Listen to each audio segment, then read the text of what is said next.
So hello and welcome to this weekend edition of Encouraging Positive Social Impact in Business. And this month's guest is somebody who was actually introduced to through a personal friend several years ago.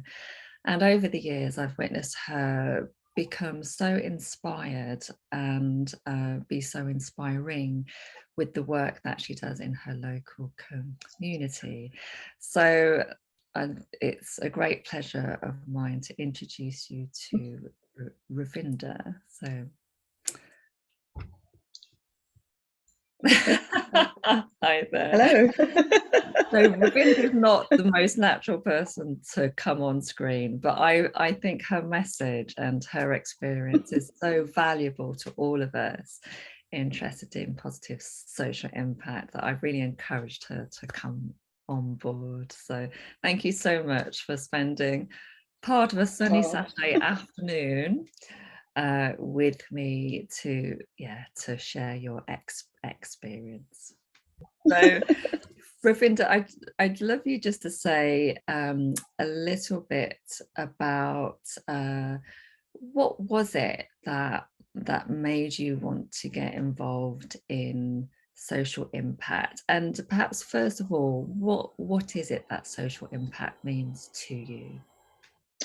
Well, I'd never even heard of social impact before.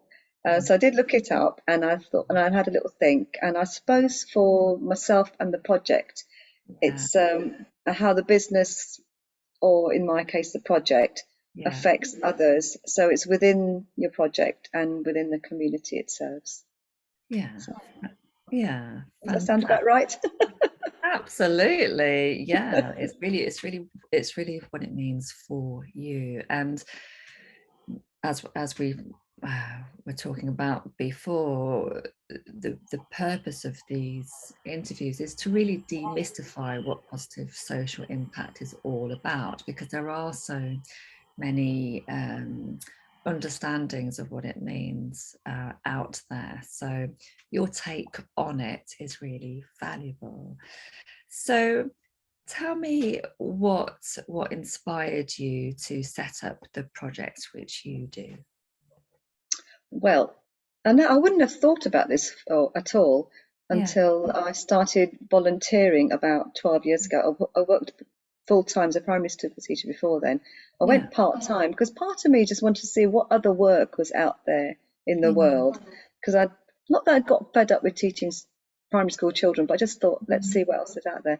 So I went part time and I did various voluntary work. The first voluntary work I did, I worked with Refugee Action as a mentor to refugees who are new to the country and supporting them through the process of either applying for work or courses, and just, I suppose it's a minefield out there for anybody new to the country. So that was really great. I loved the mentoring work.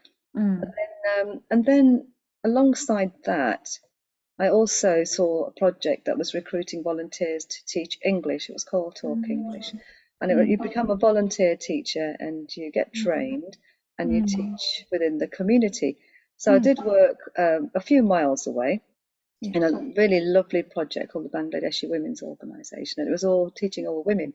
And then after doing that for a year, I thought, well, why not teach the women in the school I was teaching in? Because there was plenty of mums, grandmas, aunties who used to come and drop the children off at school and not be able to communicate with the teachers, even just past hello and that's it.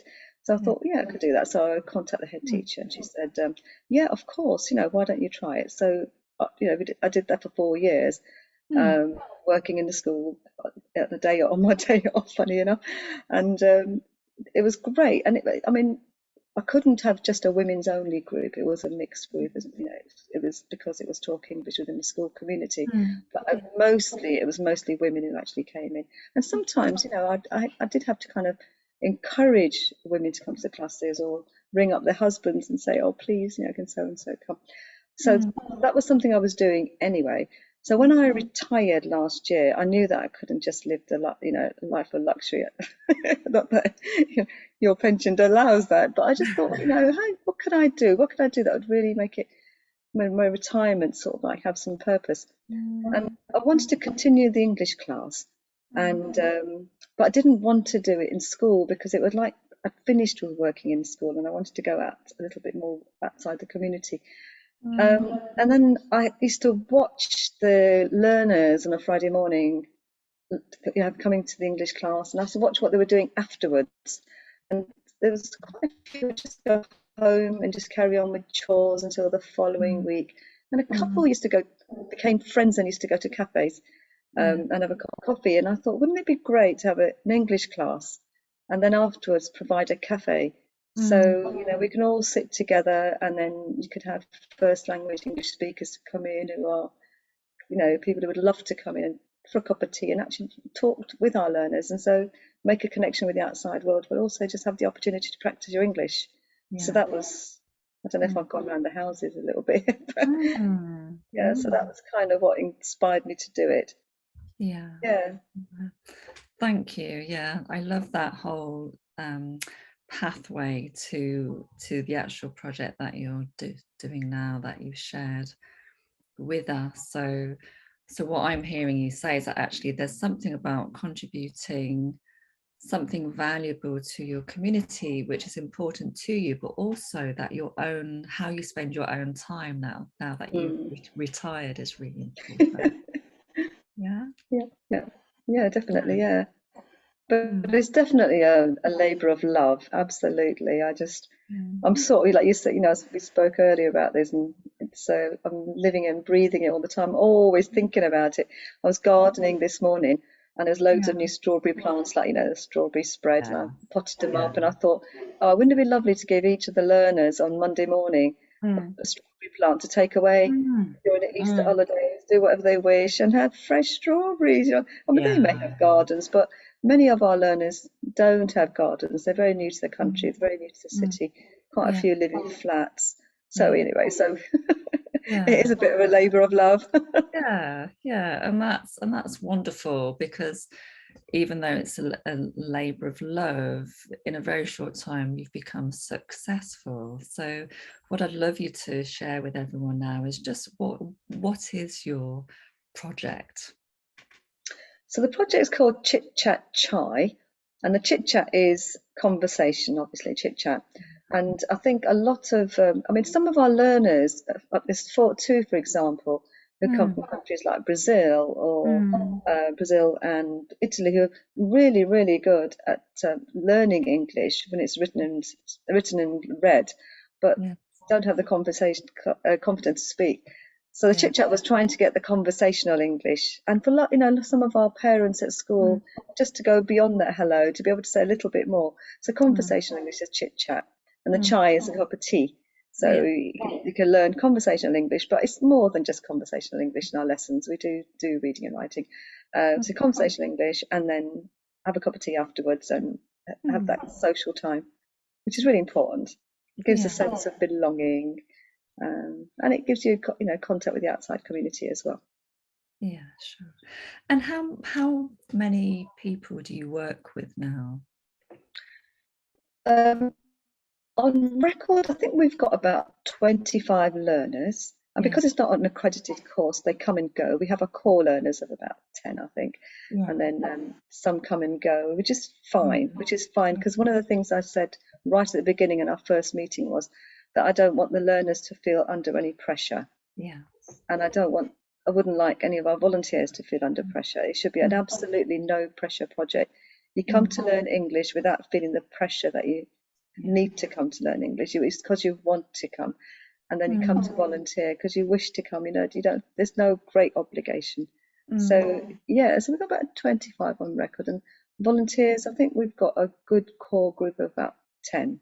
Okay. And when was it that you started this particular project?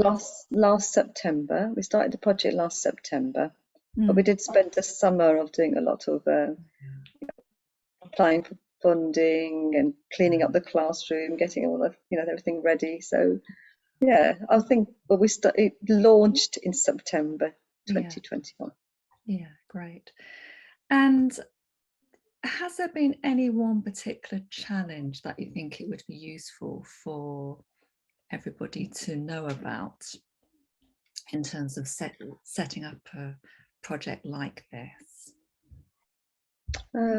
Challenge, let me think. It's been fine. I'm trying to think of challenges. I suppose the biggest challenge is actually working with volunteers, because when you have a job, you have to go in and you have to work. And so with volunteers, you will get the month. I mean, our project runs on a Monday. So I do sometimes get the message at 8:30 in the morning. I'm not coming in because, whatever reason. I think, all right, okay, it would have been quite nice to know a couple of days before. But it's okay. It's something that you learn. So for next year, we'll have some kind of volunteer, I don't know, some kind of contract, just to say, if you're not going to be in, it'd be great if you can give us at least 48 hours notice, and then I can sort of tap into another volunteer. Or if I knew there's one teacher who couldn't come in, I could combine the two classes or something. So, it's something that you learn, because at the moment it's quite flexible and it's quite informal. Yeah. Thank you for sharing that, because I think that's really encouraging, that actually you don't have to have everything perfect before you set your project up. You need things like funding, and you need that core team of volunteers or a staff group, but not everything has to be absolutely pinned down and perfect before you launch. So on that base then, what would be your one bit of advice for somebody who's considering setting up a project or a business to serve their local community? I would say apply for funding, and I would say when you apply for funding, be absolutely clear what your focus is, because someone's giving you money and they're giving it on trust. And so you have to be very, very clear. And I mean, I've never really had to think about this before, because I've been working in an institute, like a schools or an institute. But I've got some great friends who've supported me with this one, and it's really good. It's been a learning curve, but I'm very clear about that. So, and I, people are always saying make bids for this and make bids for this, and I think no, don't keep applying for funding. Be very, very just be focused, really focused on it, and be true to your funders and say, right, okay, you're giving me this money for this, and this is what we're going to do with it, and be accountable for it. So I think that's quite a serious bit. I've learned so much from it, because I remember we applied for two funders, two bids. We applied both of them for rent, because I didn't know if I was going to get successful at either of them. But next time I probably wouldn't do that. I'd apply just for one for rent and maybe something else for somebody else. And been a learning curve, and it's been good. It's good. Great. I think that's a really clear and useful bit of advice. A very useful tip. So if there was anything that you wanted to share about what's coming up for Chit Chat Chai over the next month or 6 months, then what would it be that you'd like to share with everyone? Do you know, one of the most beautiful things about Chit Chat Chai is we've got the most amazing volunteers who have got so much they want to give of themselves and things that they're interested in. So we've got two volunteers who are very, very, very keen cyclists, and one is a cycling. So we've had meetings, and we put together a bid to Transport for Greater Manchester for cycling. So for our volunteers, learners, any women who lives in the local community, you're going to have cycling training happening. We're going to be providing cycling. And that's really exciting. That's really exciting news. That's wonderful. And having come in and visited Chit Chat Chai, I think it was 2 weeks ago, I can imagine how fun and how empowering that will be for everyone. So let's round it up there. And I knew this would be a delightful interview, as well as being really important and useful. So thank you so much for spending time this afternoon. That's very kind of you. Thank you. Bye. Okay. If you would like to get in touch with Ravinder or myself, just to ask a bit more about Chit Chat Chai, or how to create positive social impact within your business or charity, please do get in touch either in the comment box below, or message me through the usual channels. Okay, so have a lovely weekend and I'll see you again soon. Bye for now.